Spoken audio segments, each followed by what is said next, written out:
When I met Ed, it was love at first sight. We met at college, we were studying together, and we used to just go out dancing really at Hacienda and stuff. Is kind of how we met. We used to dance together.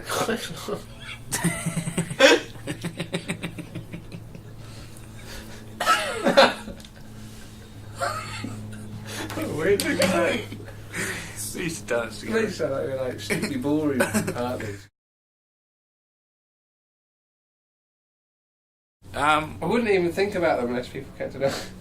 You know, they were good old days, weren't they? Yeah, it was a good time to be in Manchester, and you know, yeah, Hacienda was cool. So it's just it's quite good. I mean, it's quite a good existence, isn't it? That existence of you haven't really, you just got to, you know, muddle through. You just got to do what you're doing, and then it's, you know, it's whatever I'm on about. It's quite. I liked when you just went to college in the day. No, you went to college in the day and then just went out at night, and it was quite. Everything was quite defined of what you did, really. So it was good. We used to work pretty hard at our courses and stuff just to get something out of it, but it hasn't served us much in later life. You know.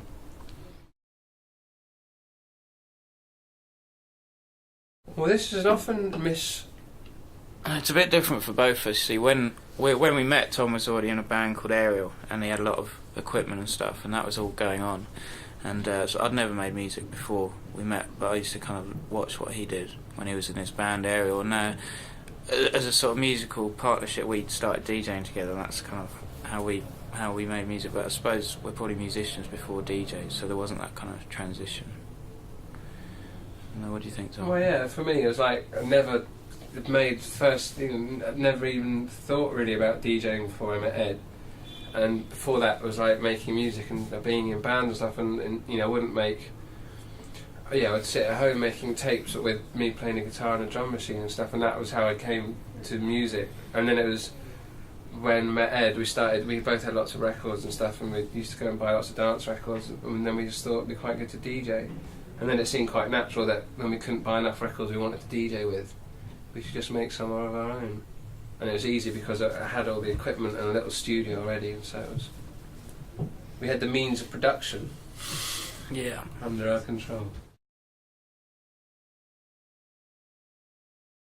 It's strange how like when it's very odd how the something that we were just doing as a hobby, I mean, it just took off. I mean, the first record we did get appreciated, you know, and by someone as important as Andy Weatherall to take sort of an interest in what we're doing. And so as soon as we left college, that's what we kind of did, and we never had to do any, you know, did bits and bobs here of other jobs, but it's kind of, we just had an immediate effect, the Song Society, and so it has been strange that has kind of become our lives, yeah, but it's a good thing. It's good. I mean, for you know, it's good as like before. You know, it is what you. This what, even if I had a job in a bank, or whatever. Now it's what I do when I get home would be make music. You know, it's like what I did as a hobby when I was growing up, and so it's, you know, it's for you know, it's the perfect. It's good. You know, it's a good thing when you can do what you want to do to a certain. You know, do what is your leisure activity as your life activity. Well, some things are more work orientated than other things. But the actual just being in the studio making music, you know, it's fun time. Everyone else has to fit into the alphabetical. So we're told that we're unlikely folks. We are told. Well, it's difficult for us to say because it's I mean, who is I think, I don't know. I mean, yeah, I suppose we are pretty unlikely posters, but it's just, you know, the music really. I mean, if our success was based on how we look or how we act, you know, maybe we're in the wrong game, you know. But it's a weird thing that we've found the position, you know, like a lot of people when they're in bands or they start making music or it's focused around the kind of personality of the people who do it, and like when people go to their gig or something, it is to kind of have a connection with the person who is the lead singer or something, or have some kind of thing like that. And for us, I don't think that really exists really. Well, the main thing that's, well, I don't know, we could only really talk about our just relationship, like of our music or British techno, whatever, in relationship to America, because a lot of the other countries in Europe don't really take any interest in what we do. So, and I think the reason why people like MTV and Rolling Stone, or whatever, these big, whatever you call them, big media monoliths, whatever, they're quite getting interested in it, is the fact that these bands that are coming now, like Us and Underworld and Orbital and stuff, are bands that, as well as making music that can be played in clubs, also make music that exists on albums, and they play live as well. So I think it means a lot of people can understand it more than they could before, because it fits into those things of how you buy and view music.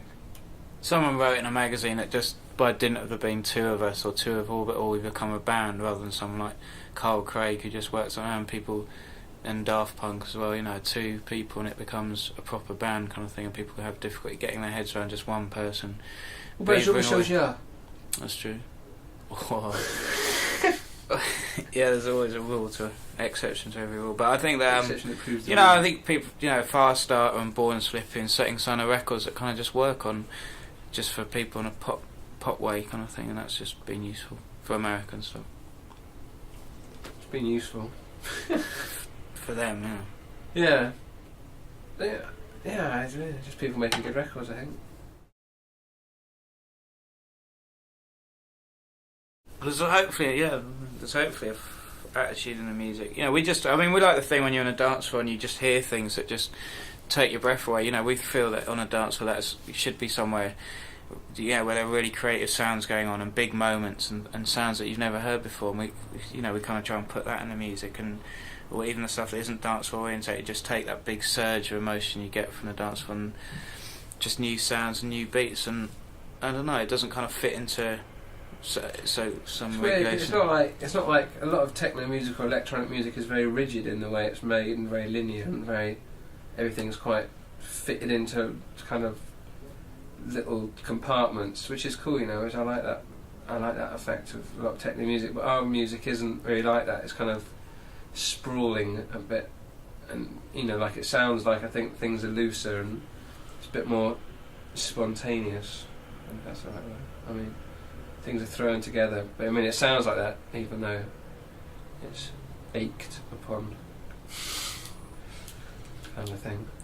But I like that. I like it when you hear like a record made with the machines that sounds like loose and like a band playing together and stuff. I think it's good. Well, no, we never, you know. Oh. Well, yeah, we have a you know, it's never no, not really. No, not really. I mean, you might have a bit of subtle at the start and then oh no. That's about as subtle as it gets. Quiet and subtle, not really the same things, are we? Yeah, it's true. It's true.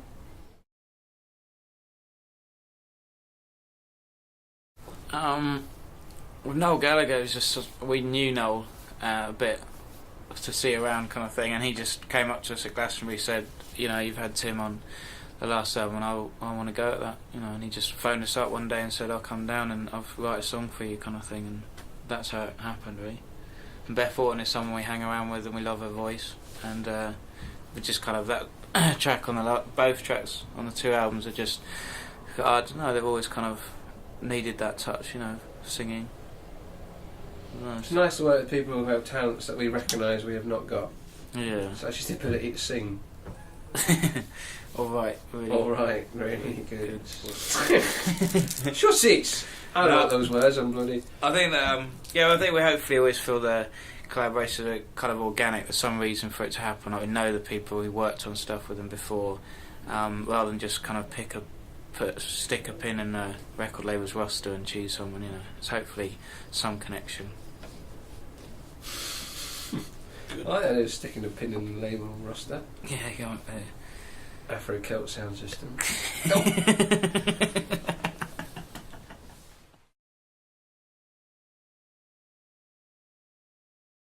In those good old days, we were trying. There's a lot of very dodgy records, but it's always that thing. One, you know, it'd be more. I don't know, kind of the next. I don't know. It's kind of like big records and that whole.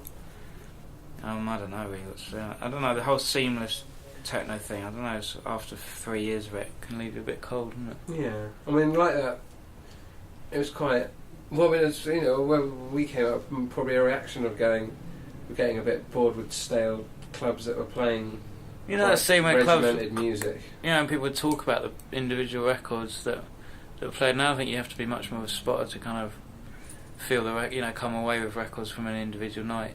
Yeah. Whereas before there was kind of these big moments and stuff. And I think hopefully our records, especially like Songs of Sound and Chemical Beats, when Weather used to play those, that was kind of a big moment because it was within the context of a really good techno set, and then it kind of break up the night. And I think we just feel that was pretty good times. Yeah. Do I agree with that? I mean, it's like that. A lot of what we came up with, those records we used to do in that kind of, it was built around records as individual kind of records. Whereas now, well, not now, but there was a lot of records that just fitted into a certain scheme. Well, I suppose, I mean, Tom's, takes care of the programming and stuff, but I don't know. Yeah, I suppose you're more dominant. Dominant is what you describe it. Mm. So what do you do? I've never paint you as a submissive partner. I've always You've got shaky ground. Yeah, I'll just be submissive while he's been. Servant relationship.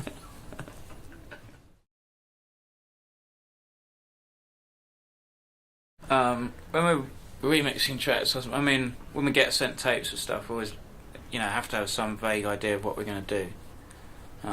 That's the basic thing. I mean, we usually like the band and are into doing it for all those reasons, I suppose. And yeah, it's like you can generally if you listen to a tape and you can generally pick out one thing. Wouldn't it be good if they kind of just had that noise and on its own and got rid of everything else? And if you hear a tape and you think there's something you can actually use and do something else with, then it's generally a good idea to do a mix. But I mean, a lot of things that we get sent, they might be good. Like got sent a Supergrass record or whatever, which was good and that, but like it's good in that. It's good in that. But I listen to it and think, well, what the hell? What kind of remix could you do out of that? Because it's what it is. It's good as what it is. But what do you do with it? And you might like it, but it doesn't lend itself to being remixed. And the thing is, like the Manic Street Preachers we took on, and that was purely out of sort of love for the band or friendship with James and stuff. But it wasn't. They don't really immediately suggest anything you can do. They're probably the hardest things we do. But stuff like the Charlatans and Primal Scream. Like people mixing Donald Duck records. Yeah, flipping Walt Disney records. And no one really got that element of it. Like doing remixes for bands that are so intrinsically unfunky and I like the fact if you can somehow transmute that into something that works in a nightclub. I think it's quite good. It's like how old hip hop DJs used to suddenly make a Walt Disney record funky by playing two copies of it and having the break beat from that. So we see it like that, but when you try and explain that to people, they just look at you blankly. But well, I mean, when we started as Charlatans and Primal Scream and bands like that, who already kind of have an edge and a funk to it, and we're just trying to give it more, times 10.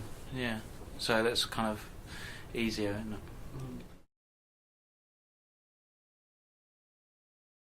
And we've spent a lot of time buying records and collecting records, and we, always been interested in sounds, and always, when I'm listening to records, I can always feel, wouldn't it be good just to have that little bit, and then to do that, and then to do that, and it's an exciting thing. Like we both buy lots of records, and a lot of records we buy are because they look like they might have inside them something interesting to work with in our own music.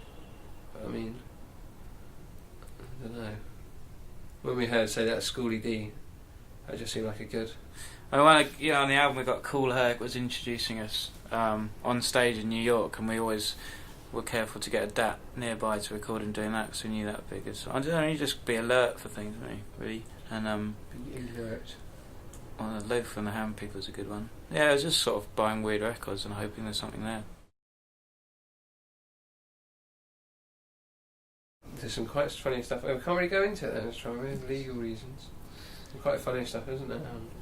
Yeah, I don't know what you're going to mention. Yeah. So yeah, we'd love one day to be able to talk about all the samples we've done, but can't really for legal things. Yeah, I mean, there's like I like the idea. I like the music. I like the idea of music being. I mean, especially our music is like real fragment music kind of thing, and you're like making it fit all together and not sound like that. I mean, like say we construct a record out of so many disparate kind of different things. You know, it might be a part of some old, you know, rubbish record with you playing a bit of the guitar and there's a bit from your synth and a bit from everywhere, and you have all these kind of bits, and it's just like forcing them together and making like a cohesive thing out of it at the end. I really like that, but like doing it is quite difficult. Quite. Well, it is. You just have so much. You know, get to a point. I remember when we were making this record, just having so much information and all these different things, and just listening to thinking how, you know, and you knowing there's a way of that they can all fit together and it would sound amazing, you know. And then when they do all fit together, it's wicked. But like, I don't know if that's what you. I think that's a good answer. Yeah, I think. Well, you know, just that for, you know, just working lots of different things and stealing bits from one song and grafting onto another. I think it's great how it's happened. But using sampling, I mean, it's like to a lot of people, sampling is still stuck in the realms of Warren G's "I Shot the Sheriff," whatever, where it's just wholesale stealing of things, and you know, if you listen to someone like our record or like DJ Shadow's record or something, it's like using like the raw materials are just have so little to do with the finished article that it's definite. The creative process, you know, a lot of people, when you just mention sampling, you just think of like theft and not a lot of creativity in it. But like for us, the whole, you know, that the creative process is turning things that are one thing into another thing, kind of thing. It's alchemy, baby. Yeah, I think my mum knows what's going on. Yeah, she understands it. I think to an extent. More now, isn't it? More recently, really. I think my mum knows more about the music industry than people in the music industry. Or I don't know. She was very down on the start, wasn't she? She used to be on the phone to Darren Emerson and stuff. Well, we used to have the phone numbers on the records, so people used to call up at home, and you know, people like Darren Emerson, Andy Weather, on quite good terms with my mum. Yeah. But I think it's quite, you know, like recently, especially when they see your record in the hit parade kind of thing, it's like, oh, so this is what he's been doing all these years, you know. It's all good. Oh yeah, I think we want to go on tour with Prodigy or Orbit or at least one of those other bands and just do something different, you know, make it more of an event. So in Europe you're kind of spoiled for dance bands playing all together throughout a day and stuff, and in America it's still kind of new, so I definitely want to do something. I don't know what's happening about it, is it? It's all up in the air. Prodigy.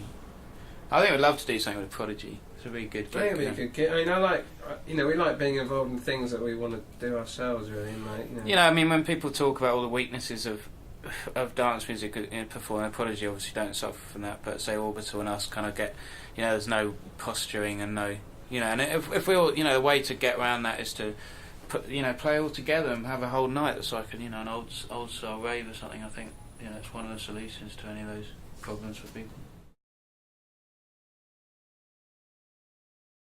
Yeah, bribe him.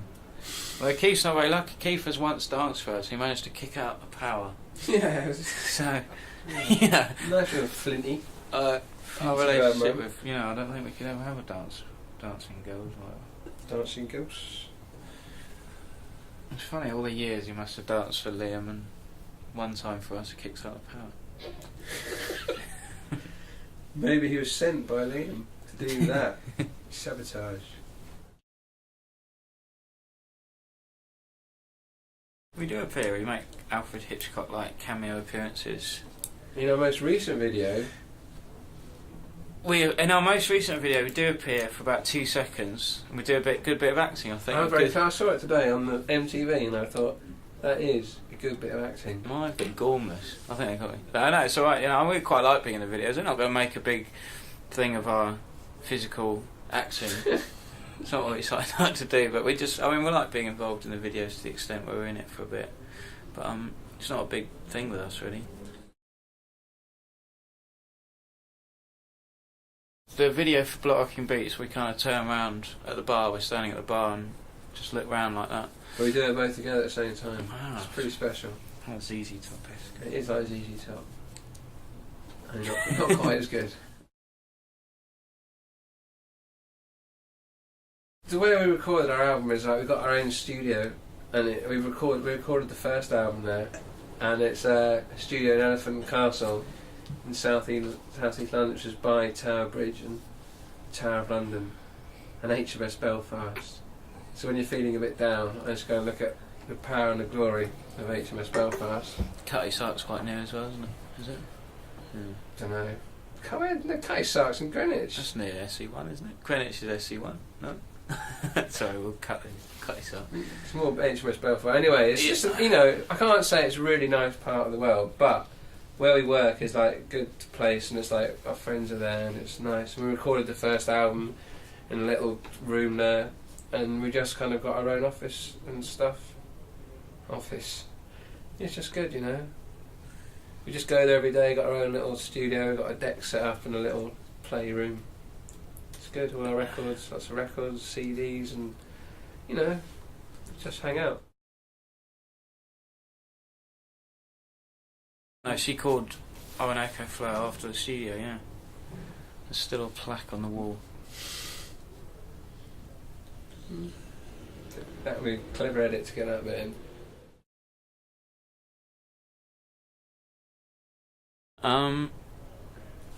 No, there isn't really. There isn't a third chemical brother. There's us, I suppose Steve Dubb, our engineer, has been pretty important to us over the years. He's someone we really enjoy working with, and but his enthusiasm waxes and wanes, doesn't it? yeah, I mean, like this last session, he was playing Sony. FIFA soccer all night. He's become a Sony PlayStation expert to the detriment of his mixing skills. But he used to be the best engineer. He is still. He is obviously the best engineer, but sometimes it's a bit difficult to coax the performance out of him when he's more interested in Crash Bandicoot than. Who can blame him sometimes? Yeah. But I He's a good guy. suppose Steve Dubb has worked with us from the beginning, really. He is the undercover brother. The ginger brother. The ginger brother. It's cool that we got this record out that people seem to like. It's quite unusual. I don't know. I think we're just really excited about the fact that the record's being critically acclaimed, and just an exciting time to go to America and stuff and travelling. I don't know. What do you think, Tom? Going on aeroplanes is good. You can't complain. You're on the plane. This, it's exciting because for us now, we've put like about a year and a half into making this record, whatever, and it's nice that it's coming out, and we just go and play it to people and stuff, which is quite. I don't know. It's just I don't know. It's all good. It's all. Yeah, it's just a really exciting time. Not particularly, every day, but just generally the levels of excitement about what we do has kind of increased over the years, and it's definitely fills you with a bit of pride, a bit of a glow.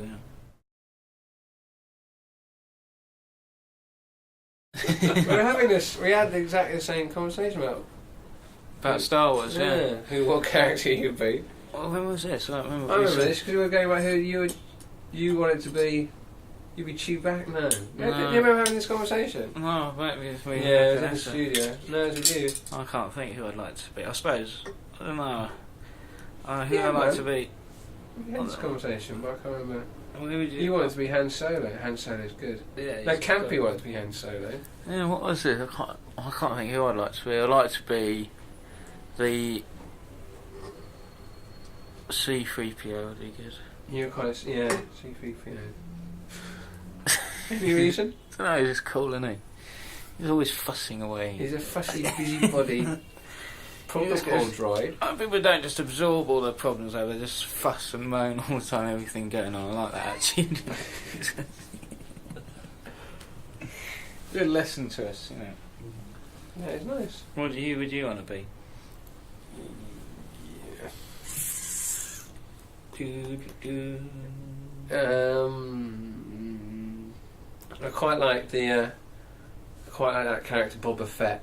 He's a bit of a spotless character, though, isn't he? But he's good because you just have this thing. He's just not in it very much. Apparently, he's going to be in the prequels. He's good though. He just looks like an independent kind of person who's got his own thing going on. Yeah. He's totally self-sufficient. He turns up and he's got this brilliant, like, Hellenic face thing on, and like he's not really fussed. He's not really into the whole thing. No, he's keeping on the outside of it. But he looks like the struggle isn't his whole life. It's more. No, man. He's the bounty killer. You know? He's good. He's very independent. He just comes in and he goes off. Yeah, he dies a bit of a grisly death, I think. Yeah, it does. In the sand pit. But he's cool, man. I'm down with Bobber.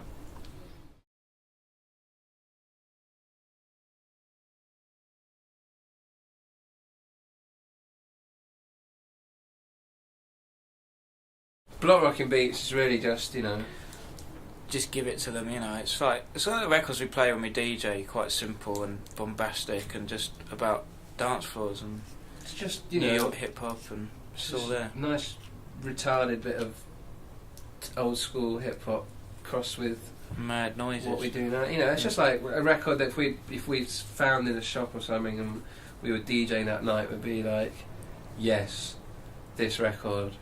I'm glad I've got this. I'm glad this is in my box. And that's a good. Any record I love. It's like when we were making the records and stuff. We were DJing most weekends, and this was like when we kind of put that onto a DAT and go and play on a Saturday night. It was like no one had heard it before.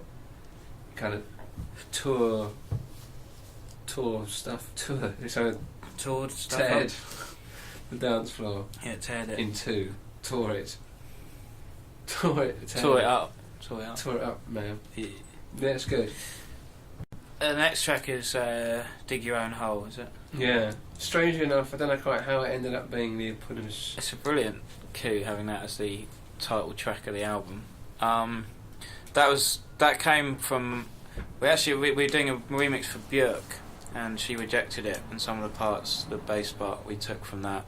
That's played by Ali Friend from Red Snapper, who's a friend of ours, and good drums, another good sort of dance floor action. Really. Just wanted to make something that was kind of got a very good loose and stuff. We wanted to make a lot of, we just wanted to make one of the thing idea we have on making the records. We wanted to make it fast, funky and furious. Yeah. And that was that's that record really, and just like funky and up and fast, just bumping along. Yeah, bumping, man. Nice, yeah. Bumping on the boulevard.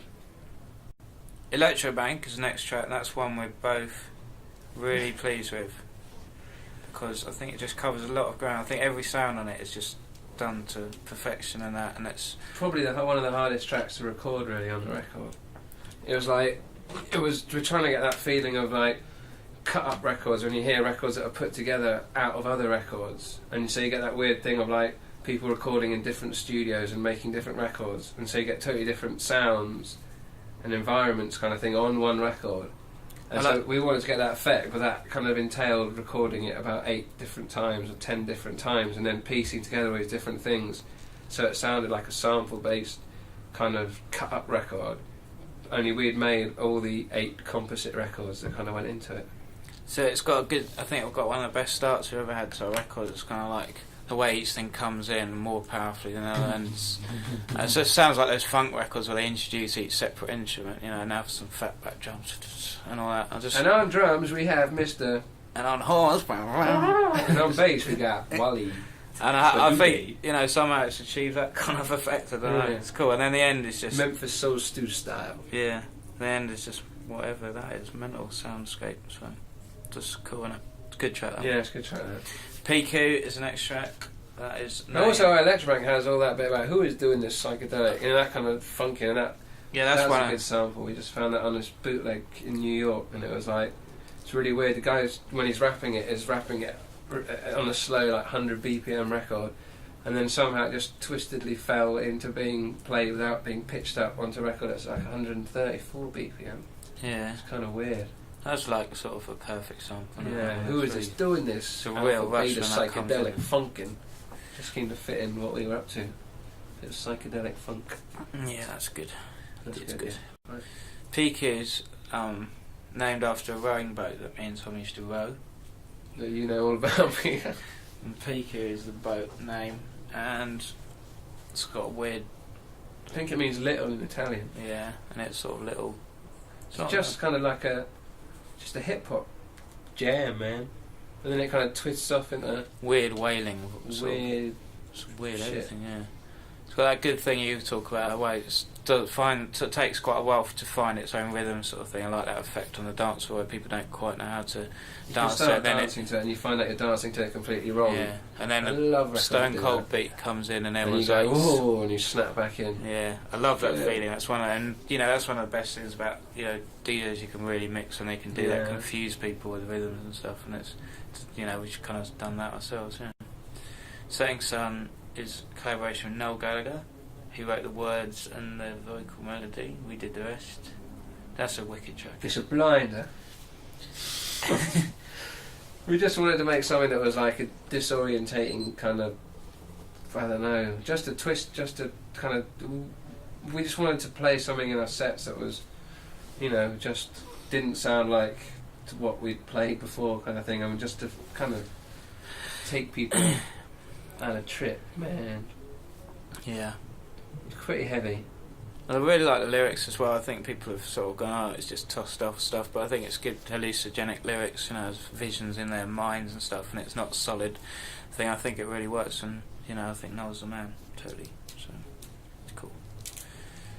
We can probably take the next two together. Yeah, it doesn't matter, and don't stop. Well, it doesn't matter. I don't know. It's verging on the.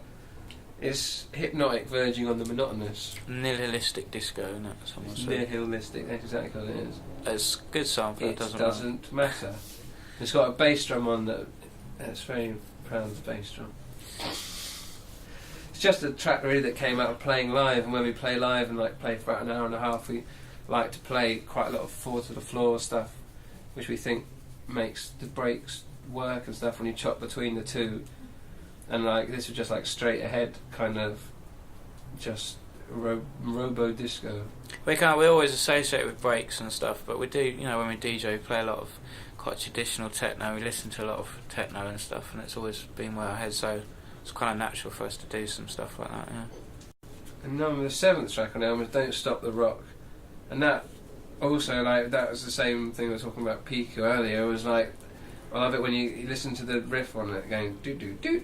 And then sometimes you hear it going do do do, and sometimes you're going do do do. Yeah. There's a slight difference there, it's like do do do do do do.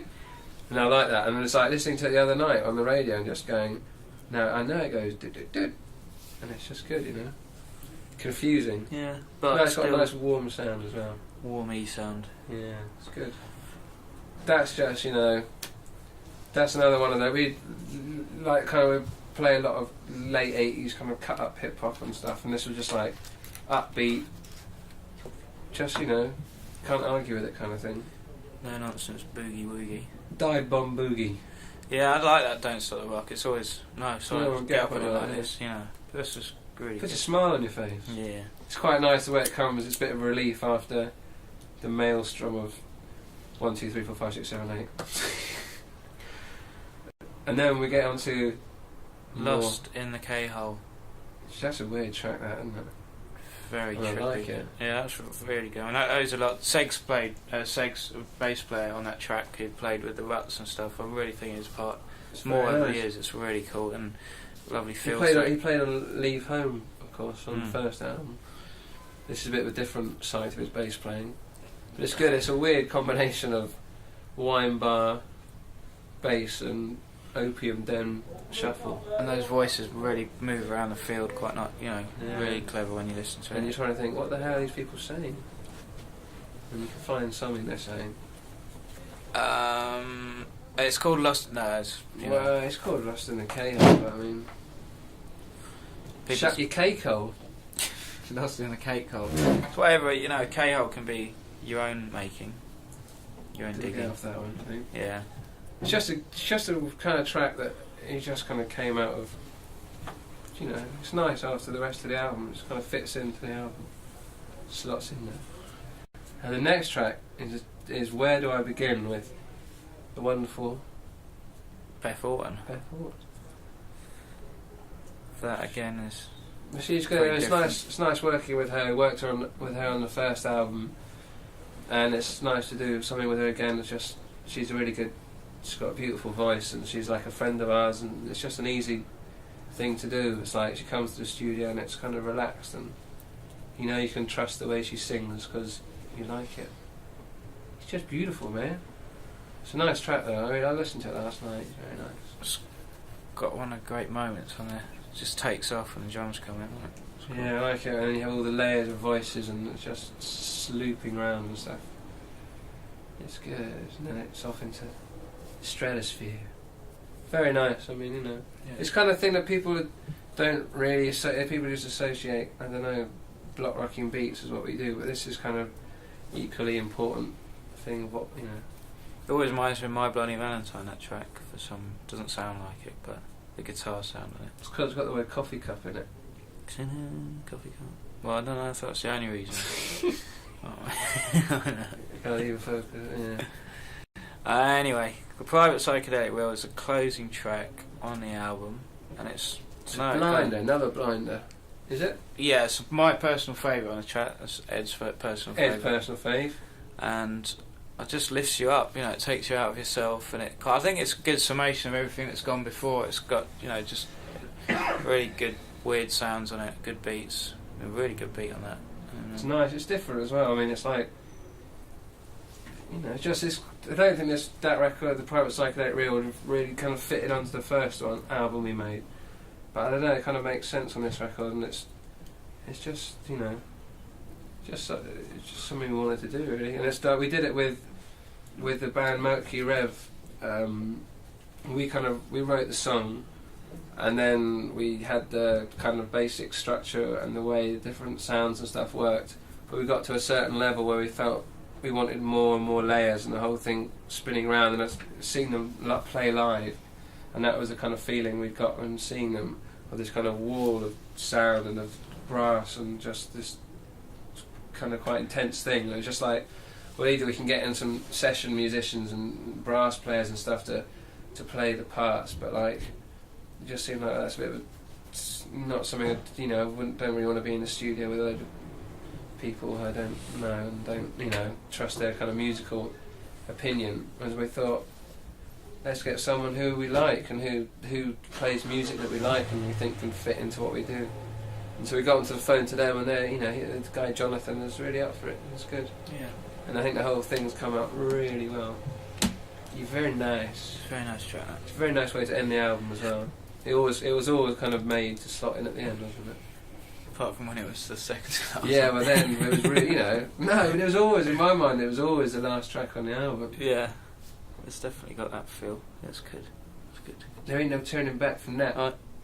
Daddy-o. I think it's just, I think it's our highest thing we've done, best thing we've done. One that gets you highest.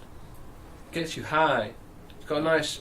Remember, the bit in the section in the middle, it existed for quite a long time, didn't it? As the Blackburn Rave section. Yeah. The Blackburn Rave section is wicked. Yeah, I mean, that's what we were doing it, going, remember this takes you back to Blackburn, 89, bloody hell. And then it fits into the middle of this, whatever it is, and it's kind of all makes sense and it's good. You go from being in Calcutta on a 60s trip, and then you arrive at Blackburn Rave, and then you come back, and it all makes perfect sense. Oh, yeah, it's quite an achievement, isn't it? It is quite an achievement. From Blackburn to Calcutta via west coast of America, via Southland, Elephant and Castle. Yeah, that's right.